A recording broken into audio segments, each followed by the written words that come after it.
ہم چاہتے ہیں کہ آپ اس وقت تک ہم سے اتفاق نہ کریں جب تک آپ خود اس بات پر یقین نہ کر لیں کہ یہ حقیقت ہے۔ ہماری کسی بات پر یقین نہ کریں جب تک آپ مطمئن نہ ہوں گے کہ واقعی یہ سچ اور حق ہے۔ ہم صحیح مسلم شریف کی ایک انتہائی اہم حدیث سے شروع کرتے ہیں، جس میں نبی محمد علیہ السلام نے فرمایا کہ جب دجال کو رہا کیا جائے گا وہ اس دنیا میں صرف 40 دن کے لیے موجود ہوگا۔ یومن کا سنہ، ایک دن ایک سال کی طرح۔ یومن کا شاء، ایک دن ایک مہینے کی طرح۔ یومن کا جمعہ، ایک دن ایک ہفتے کی طرح۔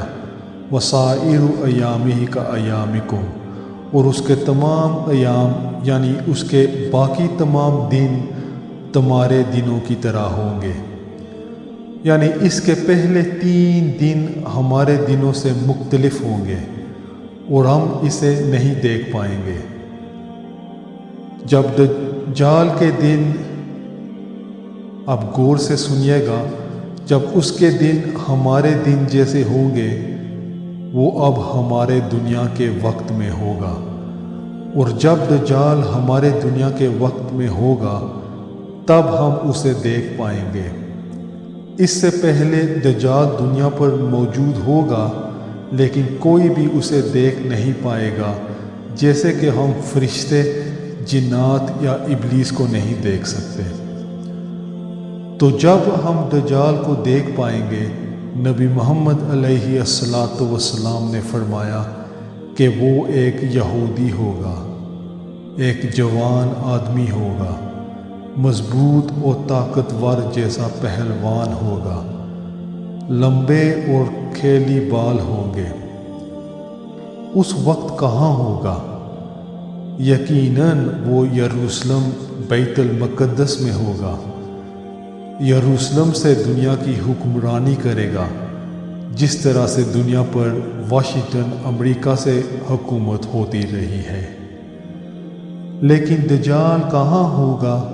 جب اس کی رہائی ہونے پر اس کا ایک دن ایک سال جیسا ہوگا، اور وہ ایک مہینے کے برابر دن میں زمین پر کہاں ہوگا، اور وہ ایک ہفتے کے برابر دن میں زمین پر کہاں ہوگا؟ کیا ہمارے پاس اس کے جوابات ہیں؟ الحمدللہ کہ اللہ تعالیٰ نے ہمیں تاریخ کا صحیح مطالعہ کرنے کی توفیق دی۔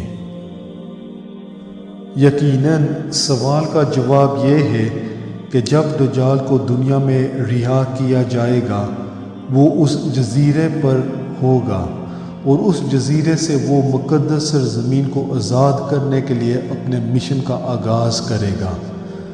یہودیوں کو دوبارہ مقدس سرزمین پر واپس لانے کے لیے، اسے اپنی ملکیت قرار کرنے کے لیے، مقدس سرزمین میں اسرائیل کی ریاست کو بحال کرنا، اور یہودیوں کو یقین دلانے کہ یہ نبی داؤد اور نبی سلیمان علیہ السلام کی مقدس اسرائیل ہے، اور آخر کار اسرائیل کو دنیا کی حکمران ریاست بنانے کا سبب بنے، یہ سب چیزیں اس جزیرے سے آغاز کرے گا۔ کون سا جزیرہ ہو سکتا ہے؟ نومبر میں سال 1917 میں برطانوی حکومت نے ایک ایسا کام کیا ناقابل یقین حد تک عجیب اور پراسرار تھا، انکریڈبلی اسٹرینج۔ یہ برطانیہ جو سیکولر دنیا کا شہزادہ ہے، سیکولر دنیا مذہب کو سیاست سے نکالتی ہے، اور برطانیہ سیکولر دنیا کا شہزادہ تھا۔ برطانیہ نے نومبر 1917 میں ایک اعلامیہ جاری کیا جسے بلفور ڈکلریشن کے نام سے جانا جاتا ہے کہ برطانوی حکومت مقدس سرزمین میں یہودیوں کے لیے ایک قومی گھر بنانے کا ارادہ ہے، آپ سن رہے ہیں ایک سیکولر ریاست جو دنیا کی سیکولر ریاستوں کی قیادت کرتی ہے، جسے اب کوئی دین سے تعلق نہیں، وہ بیت المقدس میں یہودیوں کے لیے ایک نئی اسرائیل کی ریاست قائم کرنے کا اعلان کیوں کرے گی؟ صرف 40 دنوں میں یہ ایک برطانیہ فوج تھی جس کے جنرل کا نام جنرل ایلن بی تھا، جس نے عثمانی اسلامی فوج کو شکست دی اور ارض المقدس کو یہودیوں کے لیے آزاد کیا۔ اور جب جنرل ایلن بی یروشلم میں داخل ہوا تو برطانوی جنرل نے اعلان کیا، آج صلیبی جنگیں ختم ہو گئی ہیں۔ Today the crusades are over, he said. لیکن صلیبی جنگیں تو عیسائیوں کی جنگیں تھیں، اور اب آپ تو ایک سیکولر ریاست ہیں، دین یا عیسائی مذہب سے کوئی تعلقات نہیں، آپ تو ایک سیکولر ریاست ہیں۔ یہ کیسا اور کیوں ہے کہ ایک سیکولر برطانیہ صلیبی جنگیں کو قائم رکھ رہی ہے، جو کہ 1000 سال پہلے پوپ نے شروع کی تھی؟ یہ بہت عجیب ہے، یہ ناقابل یقین حد تک عجیب ہے۔ سال 1917 اور 1948 کے درمیان یہ برطانیہ کا جزیرہ ہے جس نے لیگ آف نیشنز کے ذریعے دیے گئے مینڈیٹ پر مقدس سرزمین پر حکومت کی، اور اس وقت کے دوران زبردست دھوکے کے ساتھ یہودیوں کو باہر رکھنے کا بہانہ کرتے ہوئے برطانیہ نے یورپ کے یہودیوں کے لیے مقدس سرزمین میں داخل ہونے اور اسے اپنا دعویٰ کرنے کے لیے دروازے کھول دیے۔ درمیان میں ایڈلف ہٹلر کا وقفہ آیا، جس نے یورپ سے مقدس سرزمین کی طرف یہودیوں کو لانے میں بڑی مدد کی۔ سال 1948 میں برطانیہ نے ایک ایسا کام کیا جو سب سے زیادہ عجیب تھا۔ جب بھی برطانیہ نے نو آبادیات کو ختم کیا، ہمیشہ ایک لیگل ٹرانسفر آف پاور ہوتا، اور پھر رات کے 12 بج کر جھنڈے بلند کیے جاتے، قومی ترانے گائے جاتے، نیشنل اینتھم کی آواز اور نئے آئین کی تشکیل۔ ہمیشہ برطانیہ اسی طرح رخصت ہوا، لیکن 1948 میں جب برطانیہ مقدس سرزمین سے نکلا تو وہ پہلی بار اندھیرے میں چور کی طرح غائب ہو گیا۔ برطانوی تاریخ میں واحد مرتبہ برطانیہ سے جانشین ریاست کو اقتدار کی کوئی قانونی منتقلی نہیں ہوئی۔ 1948 میں برطانیہ نے بچے کی پیدائش کے لیے مڈ وائف کی طرح کام کیا۔ اسرائیل کی ایک یورپین یہودی ریاست پیدا ہو گئی۔ تو ہمارا جواب یہ ہے کہ تمیمت داری کا جزیرہ برطانیہ ہی ہے۔ اب ہم تاریخ میں دیکھتے ہیں کہ جب دجال ایک دن میں رہا ہوتا ہے جو 1 سال کے برابر ہے، اور برطانیہ اس کا ہیڈ کوارٹر تھا، تو ہم دیکھتے ہیں کہ برطانیہ عجیب و غریب طور پر دنیا کی حکمران ریاست بن جاتا ہے۔ خمان، آپ ہمیں بتائیں یہ کیسا ممکن تھا؟ یورپ کے ساحل پر ایک چھوٹا سا جزیرہ جس نے انسانی تاریخ میں کبھی کوئی کردار ادا نہیں کیا، اس کی وصیت کیا ہو سکتی ہے کہ اتنا چھوٹا سا جزیرہ اچانک تمام دنیا پر اپنی حکمرانی قائم کر لیتا ہے؟ برطانیہ پوری دنیا پر راج کیا، کیسے؟ آج ہم آپ کو تجویز کرنا چاہتے ہیں کہ دنیا میں برطانیہ کی حکمرانی کے بارے کی وضاحت کرنے والے واحد آدمی ہمارے آقا رسول محمد صلی اللہ علیہ وسلم ہے، اور وضاحت یہ ہے کہ یہ دجال کا کام ہے۔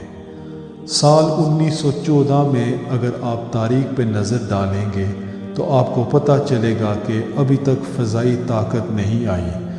فوجیں صرف زمین پر حکم دیتی تھی، اور فوج کی نیوی سمندر پر، اور دنیا کے سمندروں پر برطانیہ کا کنٹرول تھا۔ 1914 میں برطانیہ نے پوری دنیا میں ہر ایک اسٹریٹجک نیول پورٹ پر کنٹرول تھا۔ یہ حادثاتی یا اتفاقی طور پر نہیں تھا۔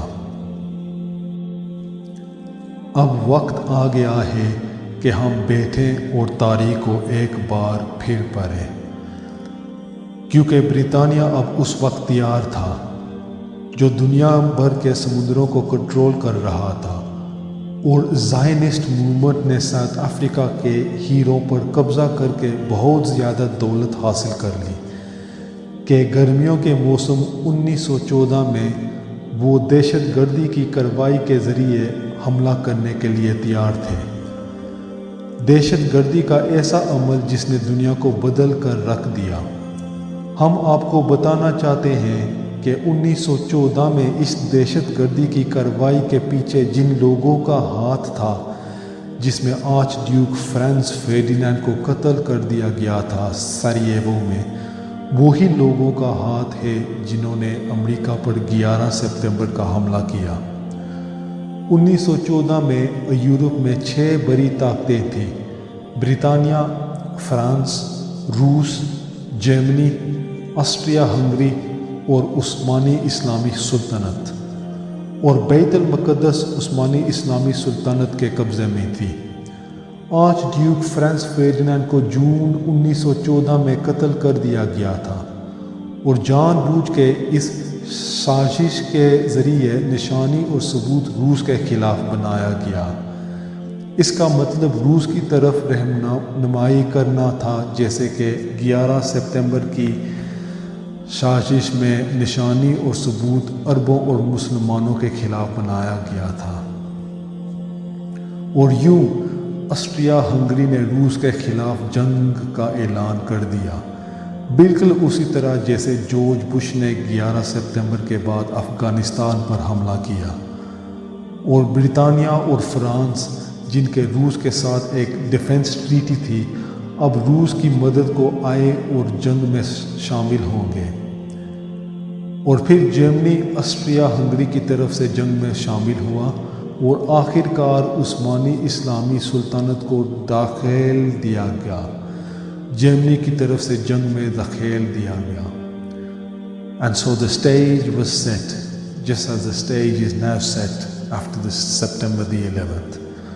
اور پھر بڑی جنگ ہوئی، لیکن عجیب بات یہ ہے کہ برطانیہ اس جنگ میں ہار رہا تھا، کیونکہ جرمنی کے پاس ایک نیا ہتھیار تھا، ابدوز the submarine۔